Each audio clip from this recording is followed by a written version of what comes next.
Donc, quand on parle d'aérodynamique, en général, on parle de CX, de coefficient aérodynamique, de coefficient de traînée. Est-ce qu'on pourrait faire un petit débrief rapide, encore une fois, pour quelqu'un qui n'a jamais entendu parler de ça? Qu'est-ce que c'est le CX et comment est-ce qu'on fait pour travailler ça? Le CX, c'est le coefficient de traînée. Donc, en fait, c'est un peu la capacité d'un objet à plus ou moins résister à l'air quand il va se déplacer. Ça se mesure soit physiquement dans une soufflerie, où on envoie des flux d'air sur un véhicule qui repose sur un chariot, et en fait, c'est la force qu'il faut, en fonction de l'air qui arrive sur le véhicule qui est posé sur le chariot, on mesure la force résultante, et c'est ça qui donne à la fin le résultat CX, qui peut être entre 0,05, ça c'est le meilleur CX du monde, c'est une goutte d'eau, c'est la forme parfaite en fait, et puis 1,4 qui est un cube, quoi, enfin, une brique, où ça marche pas du tout.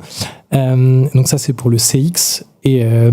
ce qui est intéressant de savoir, c'est aussi que des véhicules de formes très différentes peuvent avoir le même CX, et ce qui va aussi donner la caractéristique importante pour la consommation et donc pour l'autonomie, on va y venir après, c'est le produit SCX, S étant la surface frontale de l'objet que vous prenez. D'accord. Donc par exemple, si on prend le cas d'un SUV, il peut avoir un très bon CX, par exemple qui serait identique à une berline, mais le fait que sa surface frontale est un peu plus grande parce qu'il est un peu plus haut, il est un peu plus volumique, on va forcément être un peu moins bon en performance aérodynamique qu'un véhicule qui est collé au sol, très posé.